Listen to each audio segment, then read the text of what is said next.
예. 우리는 지금 십자가 아래서라는 제목으로 고난 주간을 보내고 있습니다. 이 시간들을 의미 있게 보내기 위해서 미디어 금식, 또 금식, 침묵, 또 여러 가지 묵상들을 통해서 이 시간들을 경건하게 보내고 있을 줄로 생각을 합니다. 새벽에 모였다가 그리고 다시 우리가 이 시간 수요 예배로 모였는데요. 그래서 저는 수요일에 맞춰서 예수님의 공생의 생애 가운데 마지막 일주일 가운데 그 수요일 일어났던 그 사건들을 우리 함께 생각하고 묵상하는 시간들을 갖기를 원합니다. 이를 위해서 먼저 예수님이 공생의 마지막 일주일 가운데 그 행적들이 어떠한지를 간략하게 살펴보기를 원하는데요. 예수님은 갈릴리 가버나움에서 2일에서 3일 걸려 예루살렘으로 내려오셨습니다. 왜냐하니까 유대교의 최고의 명절이었던 유월절을 보내기 위함이었습니다. 그때 예수님은 나귀 새끼를 타시고 예루살렘에 입성하셨습니다. 그날이 일요일이었습니다. 그래서 우리는 이날을 종려주일이라고 부르는 것이죠. 이날이 예수님 공생의 마지막 일주일의 시작, 곧 고난주간의 시작인 것입니다. 그 뒤 예수님의 행적은 이렇습니다. 월요일에는 그 유명한 성전 청결 사건이 있었습니다. 매매하는 자들을 채찍을 만들어 다 쫓아내시고, 그리고 얼마나 진노하셨는지 그 온유하신 분이 상을 뒤엎기까지 하셨던 것입니다. 화요일은 긴 하루였는데 그 가운데 인상적인 사건은 어느 한 과부가 두렙돈을 헌금하는 사건이 있었습니다. 또 오늘과 같이 수요일 날에는 향유옥합을 깨뜨리는 일이 있었습니다. 목요일에는 세족식과 또 성만찬을 베풀어 주셨습니다. 그리고 금요일 주님은 십자가에 못 박히게 됩니다. 이것이 바로 예수님의 마지막 일주일의 기록인 것입니다. 오늘은 그 가운데 수요일 있었던 사건입니다. 이 사건의 내용들을 하나하나 살펴보면서 성령 하나님께서 저와 여러분, 우리 공동체 가운데 들려주시고자 하는 하나님의 분명한 음성을 들을 수 있기를 주님의 이름으로 축복합니다. 먼저 1절, 2절 말씀인데요. 우리 1절, 2절 말씀을 한 목소리로 함께 읽어보실까요? 시작. 예수께서 이 말씀을 다 마치시고 제자들에게 이르시되 너희가 아는 바와 같이 이틀이 지나면 유월절이라 인자가 십자가에 못 박히기 위하여 팔리리라 하시더라. 여기에 유월절이라는 말씀이 등장합니다. 사랑하는 여러분, 유월절이 어떤 날이었습니까?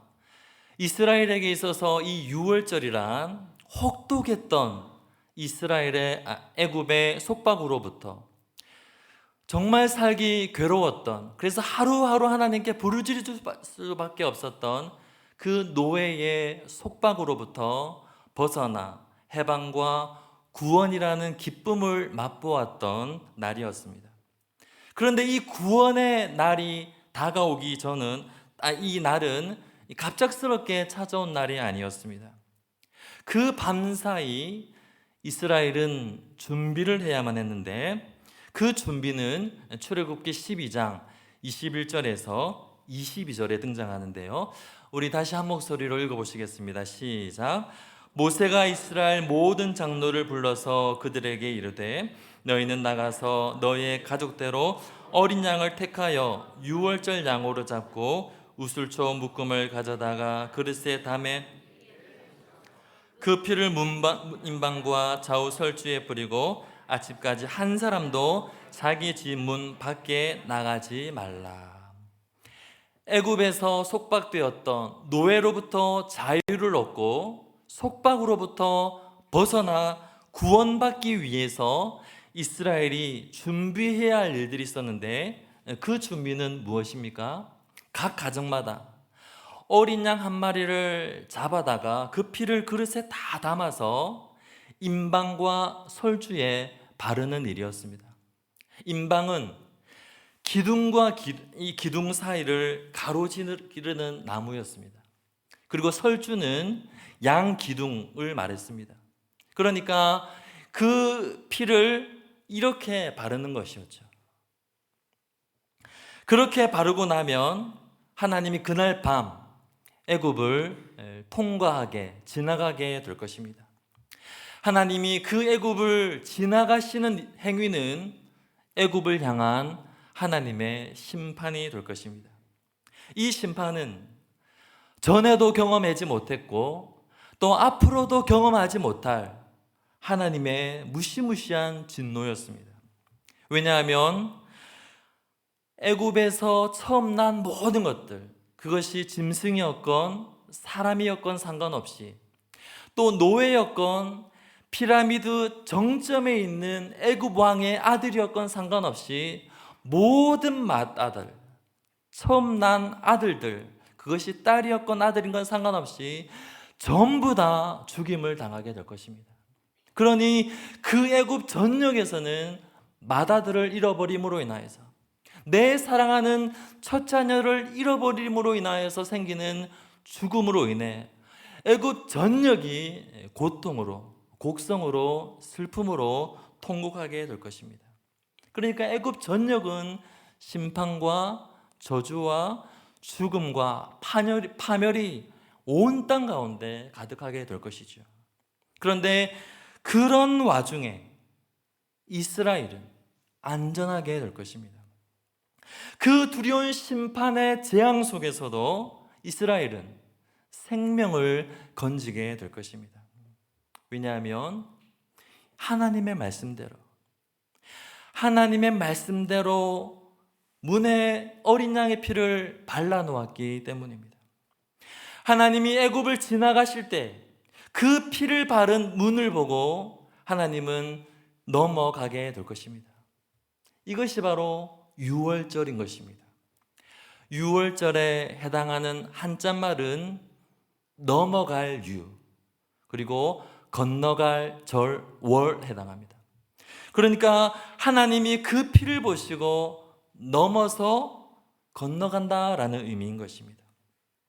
유대인들은요, 이 명절을 지킬 때마다 하나님이 우리에게 어떤 구원의 일들을 행하셨는지, 얼마나 위대한 구원을 행하셨는지 기념하며 축하했던 것입니다. 그리고 이 명절이 매해 해마다 다가올 때마다 이러한 기대와 소망으로 가득했는데요, 그것은 바로 유월절과 같은 새로운 출애굽, 또 유월절과 같은 새로운 구원이 일어나기를 간절히 기다리고 소망했던 것입니다. 이러한 배경 속에서 주님이 이렇게 말씀하시는 것이었어요. 우리 다시 2절 말씀을 보실까요? 2절 말씀 우리 한 목소리로 같이 읽습니다. 시작. 너희가 아는 바와 같이 이틀이 지나면 유월절이라 인자가 십자가에 못 박히기 위하여 팔리리라 하시더라. 여기에 유월절이라는 말과 십자가라는 말이 나란히 등장하고 있습니다. 예수님은 유월절날 십자가에 못 박히실 것입니다. 다시 말해 예수님이 유월절날 십자가에 못 박히셨다라는 사실은 예수님의 죽음이 역사적인 우연이나 아무렇게 일어난 일들이 아니다라는 사실입니다.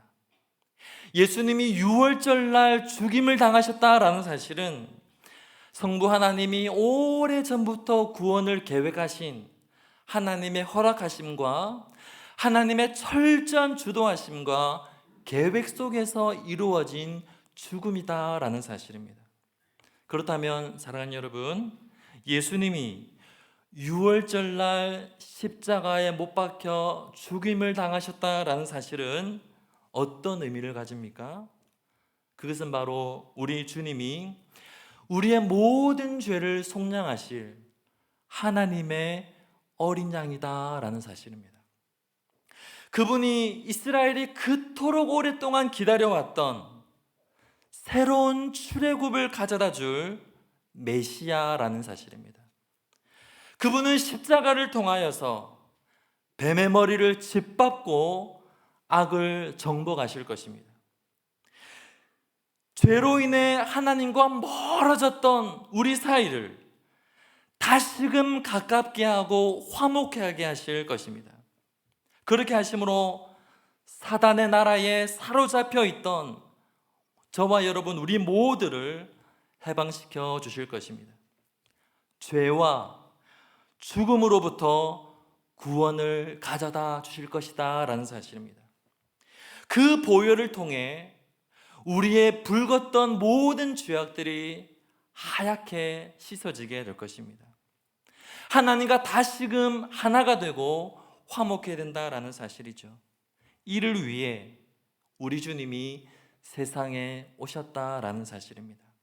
그리고 우리 주님은 아버지께서 하라고 하신, 아버지께서 이 땅에 보내신 뜻을 온전하게 이루시기 위해서 죽기까지 순종함으로 그 험한 십자가의 길을 순종함으로 따르게 될 것입니다. 그러나 사랑하는 여러분, 주님이 걸어가시는 그 십자가 길 위에서, 순종의 길을 걸어가시고 계시는 그 길 위에서 지금 어떤 일들이 일어나고 있습니까? 우리 3절과 4절 말씀을 보실까요? 그때의 대제사장들과 백성들의 장로들이 가야바라 하는 대제사장들의 관정에 모여 예수를 흉계로 잡아 죽이려고 의논하되. 사랑하는 여러분, 출애굽이라는 하나님의 놀라운 구원의 행위를 기념하는 그 축제를 준비하는 그날 어떤 일들이 일어나고 있습니까? 하나님이 보내신, 하나님의 기름 부음 받은 그 아들을 죽이려고 하는, 잡으려고 하는 음모가 일어나고 있었습니다. 저는 이 대목을 보면서 사무엘상 8장이 생각이 났습니다. 이스라엘과 블레셋이 전쟁을 준비하고 있었습니다. 이미 1차전에서는 이스라엘이 4만 명이나 죽게 되었죠. 이 전쟁에서 이겨야 할 것 같은데 방법이 없으니까 이스라엘이 어떻게 말을 하냐면은, 하나님, 우리에게 왕을 주십시오. 저 블레셋, 저 전투에 뛰어난 저 블레셋을 다스리는 왕과 같이 우리에게도 새로운 임금, 새로운 왕을 허락하여 주십시오 라고 요구를 했던 것입니다. 그 말을 하나님께서 들으시고 사무엘에게 이렇게 말씀하셨습니다. 사무엘, 너를 버림이 아니라 나를 버려, 나를 버려 자기들의 하나님이, 자기들의 왕이 되게 하지 못하게 하려 합니다 라고 말씀을 하셨던 것입니다. 자기 백성들에게 버림을 받았던 하나님이 다시금 자기 백성들에게 버림을 받고 계셨던 것입니다. 그들이 누구입니까? 이스라엘을 대표하는 대제사장이었습니다. 대제사장은요, 하나님과 이스라엘 이 사이에 서서 이스라엘 백성들을 하나님께 중재하는 유일한 중재자였습니다. 하나님 가장 가까이에서 다른 백성들에게는 허락되지 않는 지성소까지 하나님이 임재하고 계신 그 거룩한 곳까지 나아가도록 허락받은 유일한 사람이었습니다. 이 직분을 감당하기 위해서 대제사장은 얼마나 거룩해야 했는지 모릅니다. 하나님 앞에서 율법을 철저하게 따라서 흠과 점이 없도록 정결함에 힘써야만 했던 것입니다. 그러한 막중한 책임을 지고 있던 이 대제사장이 무엇을 하고 있습니까? 흉계를 꾸미고 있었습니다. 겉으로는 우리가 보기에는 가운을 입고 보석을 달고 굉장히 아름답게 꾸민 나 대제사장이요, 저 멀리서 봐도 누구나 한눈에 알아볼 수 있는 그런 아름다운 옷을 입고 있었습니다. 그러나 안으로는 하나님의 기름 부은 아들을 대적하고 있었던 것입니다. 겉으로는 너무 거룩해 보였습니다. 그러나 그 속은 냄새가 날 정도로 추하겠습니다. 그리고 가장 가까이에서 하나님을 섬기는 제사장이었지만 그러나 하나님을 조금도 두려워할지를 몰랐습니다. 그러니 이런 백성들을 보고 하나님 아버지의 마음은 얼마나 아팠을까요? 이뿐만이 아닙니다. 우리 8절 말씀을 보실까요? 8절입니다. 시작. 제자들이 보고 분개하여 이르되 무슨 의도로 이것을 허비하느냐. 사랑하는 여러분, 왜 제자들이 분개하고 있습니까? 제자들이 분개한 이유는 어느 한 여자의 행동 때문이었습니다. 우리 6절과 7절도 우리 같이 한번 읽어보실까요? 시작. 예수께서 베다니 나병 환자 시몬의 집에 계실 때에 한 여자가 매우 귀한 향유 한 옥합을 가지고 나와서 식사하시는 예수의 머리에 부으니, 한 여자가 조용히 예수님께 다가와서 향유 옥합을 예수님의 머리에 부어드렸습니다. 다른 성경에 보니까 그 향유가 300데나리온이라고 기록되어 있습니다. 300데나리온은요, 일일 노동자가 하나도 쓰지 아니하고 1년 동안 꼬박 모은 돈입니다. 그러니까 못해도 몇백만 원, 몇천만 원 하는 것이죠. 그래서 영어 성경에는 이 대목을 very expensive, 매우 값비싼 향유 옥합이라고 번역을 해 놓았던 것입니다. 이 귀하디 귀한 향유 옥합을 한 번에 깨뜨렸으니 얼마나 아까웠겠습니까? 그것은 분명 허비처럼 보였죠. 낭비처럼 보였을 것입니다. 그래서 참다 못한 제자가 이렇게 말했던 것이죠. 9절 말씀입니다. 이것을 비싼 값에 팔아 가난한 자들에게 줄 수 있었겠도다 하거늘. 이 일 후에 가룟 유다는 결심하고 대제사장에게 갔습니다. 그리고 예수님을 팔아버렸죠. 그 비싼 향유를 팔아서 가난한 사람들에게 나눠줄 수 있었겠다. 차라리 그렇게 허비할 바에야 좋은 일들을 할 수 있었겠다라고 말을 하면서 그럴듯하게 말을 했었죠. 그러나 그의 말과는 다르게 무려 3년 동안 가장 가까이에서 예수님을 따라다녔던 자신의 예수님을, 사랑하는 주님을 배반하고 말았던 것입니다. 이러한 가슴 아픈 일들이, 흉계와 배신이 예수님의 마지막 공생에, 그것도 수요일 날 일어났던 것입니다. 사랑하는 여러분, 이 수요일, 하나님께 예배드리기 위해서 나온 이 수요일, 우리가 배워야만 하는 하나님의 음성은 무엇입니까? 첫째는요, 예수님을 위한 향유옥합입니다. 예수님을 위한 향유옥합.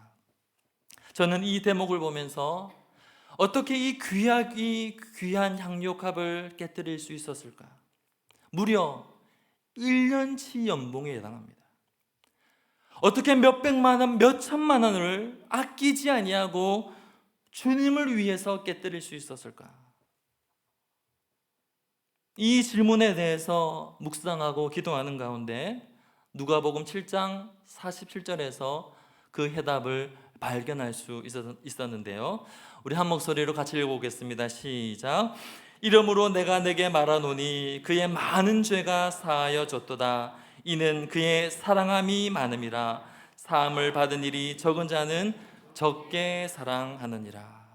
그렇습니다. 이 여인이 그 비싸디 비싼 향유옥합을 주님을 위해서 아낌없이 전부 다 부어드리고 깨뜨려도 아깝지 않았던 이유는 우리 주님을 향한 사랑이 많았기 때문입니다. 저희 이야기를 하나 하겠습니다. 저는 신앙의 3대째 가정에서 태어났습니다. 저희 할아버지는요, 선교사님을 도와 논산 장마루 감리교회를 세우는데 헌신하셨습니다. 저희 아버지 사형제, 큰아버지, 또 작은아버지, 또 우리 저희 큰엄마, 작은엄마 등등은 장로님들, 권사님들이십니다. 그런데 저는 하나님이 믿어지지 않았습니다. 창조니, 기적이니, 부활이니, 재림이니, 방언이니 하는 이런 이야기들이 도무지 이해가 되지 않는 것이었습니다. 성경에 대해서 궁금한 내용들은 너무나도 많은데 속 시원하게 말해주는 사람이 없었던 것입니다. 덮어놓고 믿었던 것이죠. 덮어놓고 교회 다녔던 것입니다. 그러니 믿음이 생길 리가 만무했습니다. 예배 시간 말씀이 제 귀에 들려오지 않았습니다. 들어도 무슨 말인지 몰랐습니다. 그래서 예배 시간이면 맨 뒷자리에 앉아서 출석하자마자 자기 바빴습니다. 중학교를 진학하면서 교회와 하나님과 신앙과 믿음에서 멀어지기 시작했습니다. 저는요, 말씀에 뿌리가 없는 돌밭이었습니다. 저는요, 말씀이 막혀 결실할 수 없는 가시떨기 밭이었습니다. 그러다 제대 후에 1998년 1월 3일 제대하고 복학하면서 처음 간 선배의 손에 이끌려서 마지못해서 한 번 가지고 다시는 내가 가지 않으리라 하고 참여한 그 IBF 봄 개강 수련회 때 하나님을 만나게 되었습니다. 하나님을 기쁘시게 한 적도 없고 하나님과 상관없이 살던 저를 하나님은 사랑해 주셨습니다. 하나님께 사랑받을 만한 행동도 한 적도 없고 교회에서 여러분들처럼 헌신적으로 봉사한 적도 없고 하나님을 단 한 번도 찾아본 적이 없던 저 같은 사람을 하나님은 그렇게 오랫동안 기다려 주셨습니다. 아무런 자격이 없는, 버려도 상관없는, 나 너 같은 사람 몰라, 너 마음대로 살아 라고 말해도 상관없는 저같이 보잘것없는 사람을 하나님의 사랑받는 자녀로 삼아 주셨습니다. 그 사랑에 항복했던 것이죠. 집회는 끝났지만 고개를 들 수가 없었습니다.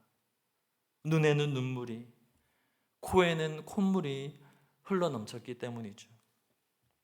그러나 제 마음은 마치 세상 전부를 다 가진 것처럼 그 이전에는 한 번도 경험하지 못했던 마음의 기쁨과 행복이 충만했던 것입니다.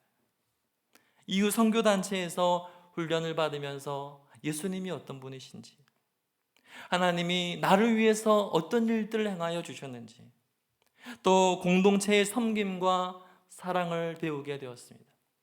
그곳은 천국이었습니다. 그 삶이 제 삶의 가치, 제 삶의 목적, 제 삶의 방향까지 송두리째 바꾸어 놓았습니다. 제 전공, 제가 단 한 번도 생각하지 않았던 목회의 길까지 인도해 주셨던 것이죠. 왜 그렇습니까? 나 같은 사람에게 베풀어 주신 하나님의 사랑이 너무나도 컸기 때문인 거죠. 이런 것은 여러분도 마찬가지일 것입니다. 제가 처음 강도사 때 만났던 초등학생이 있습니다. 그 아이가 자라서 우리 교회 전도사님이 되셨습니다. 할 것도 많고 성공에 대한 나름대로의 야망도 있을 것이고 돈 많이 벌어서 폼나게 살고 싶은 마음이 왜 없겠습니까? 그러나 이 아이가 자라서 남들이 가지 않는, 남들이 쳐다보지도 않는 그 좁은 길을 하나님이 부르셨기에 순종함으로 십자가의 길을, 그 제자의 길을, 좁은 길을 선택해서 걷는 신학생이 된 것입니다. 또 어느 분은 10년, 20년 이상을 다음 세대를 하나님을 섬기는 그런 세대로 만들기 위해서 지금도 눈물로서 씨앗을 뿌리는 많은 주일학교 부장 선생님들이 계십니다. 또 어느 분들은 모든 사람들의 선망의 대상인 S전자, 대기업, 이런 자리마저도 내려놓고 저 멀리 하나님을 위한 복음으로 선교를 위해 떠나셨습니다. 또 아기 엄마였던 어느 분은 육아를 마치고 열정적인 성가대 지휘자가 되셨습니다. 또 어느 분은 15년 이상 교회팀, 찬양팀의 팀장으로 또 싱어로 섬기고 계십니다. 어느 분은 영혼 구원에 대한 전도자로 헌신하고 계십니다. 또 많은 분들이 목자를 위한 순장으로 섬기고 계신 것이죠. 그리고 우리 담임 목사님은 지난 27년 동안 한결같이 주 안에서 사랑함으로 교회를 든든히 세워가고 계신 것입니다.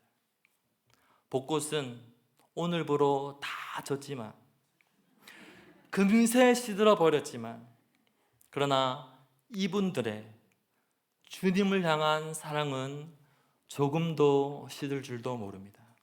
이러한 모습들이 제게 얼마나 큰 감동으로, 뜨거움으로 다가오는지 모릅니다. 그래서일까요?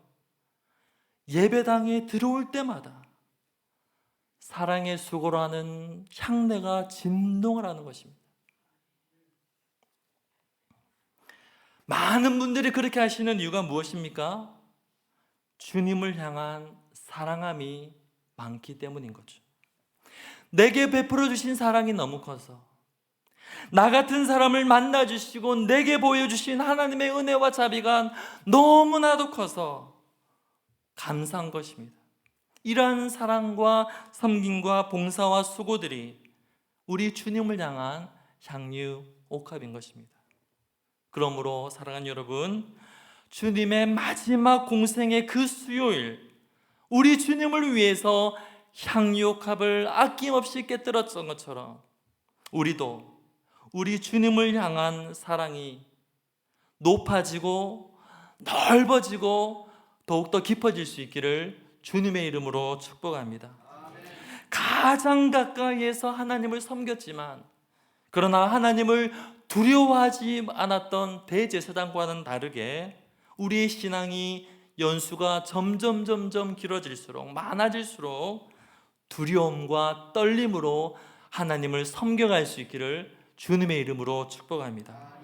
우리 주님을 향한 우리의 사랑이 무덤덤하고 감격 없고 감사 없는 삶이 아니라 어제보다 오늘 더 사랑하고, 오늘 새벽보다 지금 이 순간이 더 뜨겁고, 오늘보다 내일 더 우리 주님을 사랑한다라고 뜨겁게 고백하는 믿음의 백성들 다 될 수 있기를 주님의 이름으로 축복합니다.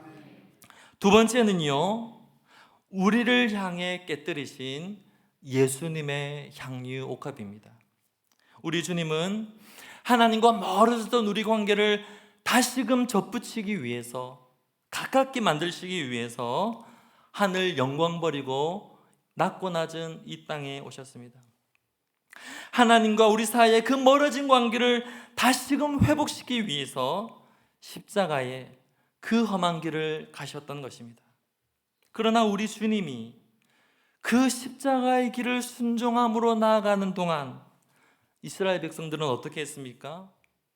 이스라엘의 대표자였던 대제사장들은요, 흉계를 꾸미고 있었습니다.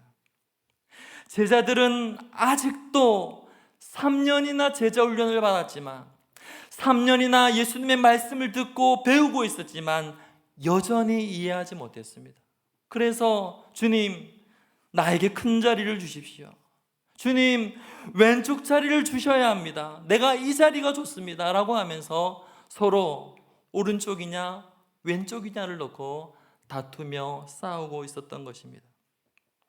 만민을 위한 기도의 집이 되어야 할 성전은 강도의 구혈로 바뀐 지 오래였습니다. 사랑하는 여러분, 이런 형편없는 사람들을 위해서 주님이 그 험한 십자가를 굳이 걸어갈 필요가 있을까요? 이런 자격 없는 자들을 위해서 예수님의 그 보배로운 보혈을 흘릴 필요가 있는 것일까요? 감사하지도 않고 거룩하지도 않으며 흉계와 배반과 돈이나 탐하는 자들을 위해서 주님의 그 아까운 보혈을 생명을 깨뜨리는 일들은 낭비가 아닐까요?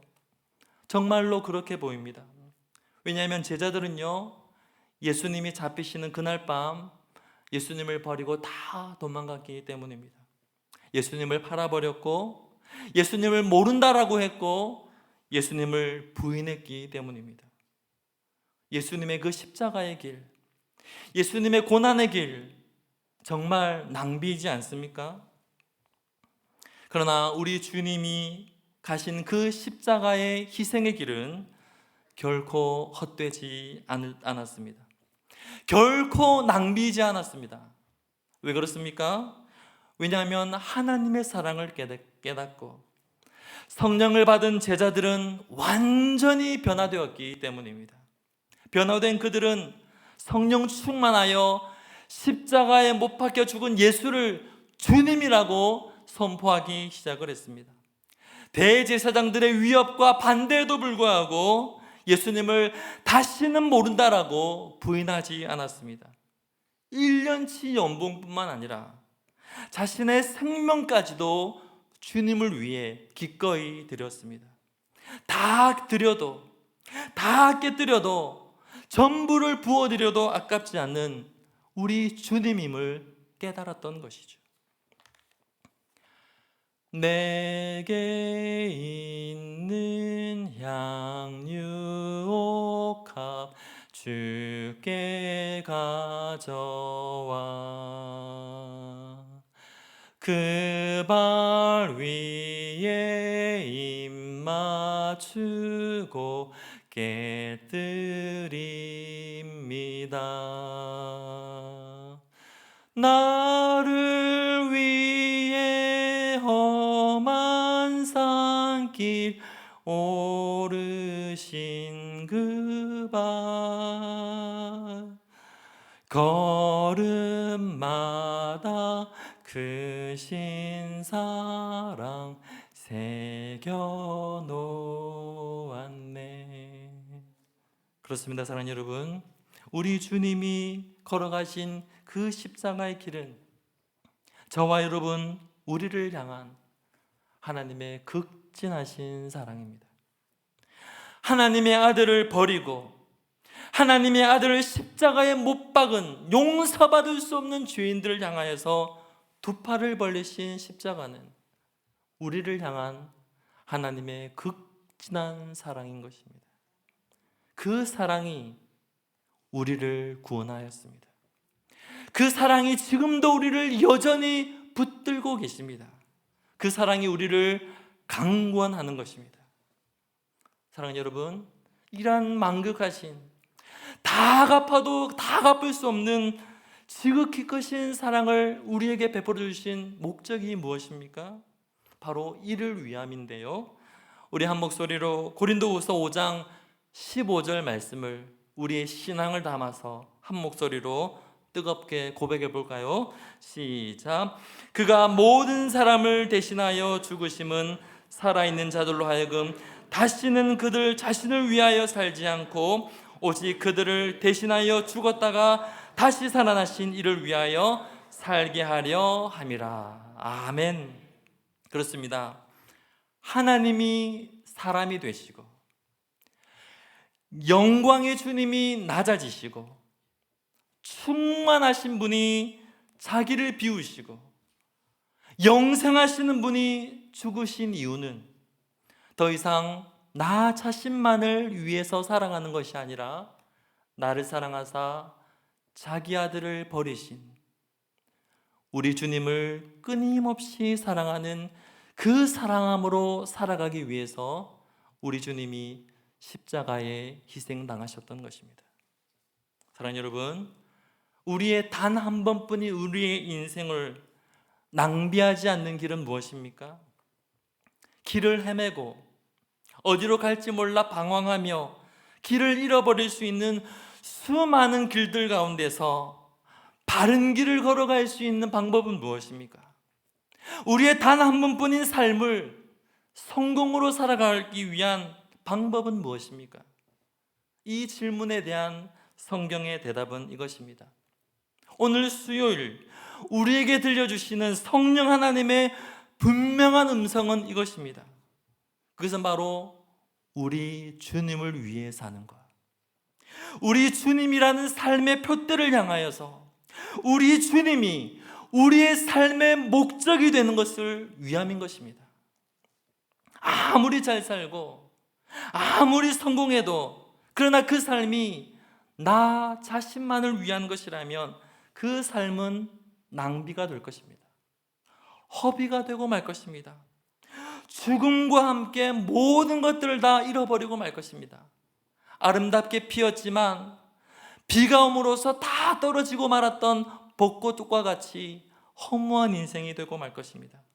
그러나 우리의 삶이 나를 위함이 아니라 우리 주님을 위한 것이라면, 주께서 핏값으로 사신 우리 교회를 위한 것이라면, 하나님을 사랑하고 우리 형제자매를 내 몸과 같이 사랑한다라면 죽어도 생명을 얻게 될 것입니다. 전부를 잃어버려도 얻게 될 것입니다. 드려도, 나의 모두를 드려도 흔들어 넘치도록 돌려주실 것입니다. 나를 위한 향수는 나만을 위한 향기가 될 것입니다. 그러나 우리 주님을 위한 향수를 부어드리기만 한다면 우리의 삶을 하나님이 영원히 기억하여 주실 것입니다. 영원토록 향기나게 하여 주실 것입니다. 이것이 바로 성공하는 길입니다. 이 길이 생명의 길인 것입니다. 그러므로 사랑하는 여러분, 나 자신만을, 오로지 나 자신만을 위해서 살아가고자 하는 세상 속에서 나를 사랑하사 자기 아들을 버리신 우리 주님을 위해, 우리의 모든 삶을 깨뜨려 주님을 위해 드려도 결코 아깝지 않는 우리 주님을 위해 살아가기로 다짐하는 믿음의 백성들 다 될 수 있기를 주님의 이름으로 축복합니다. 하나님의 다 갚을 수 없는 만극하신 은혜와 사랑을 받았으니 이 시간 하나님께 다짐하면서, 하나님, 내가 하나님 앞에 나의 향유옥합을 깨뜨리겠습니다. 선교하는 일에, 또 여러 가지 봉사하는 일에, 내 도움과 내 작은 손길이 필요한 곳에 주님을 위한 향유옥합을 깨뜨리겠습니다라고 다짐함으로 하나님을 기쁘시게 하는 귀한 백성들 다 될 수 있기를 주님의 이름으로 축복합니다. 우리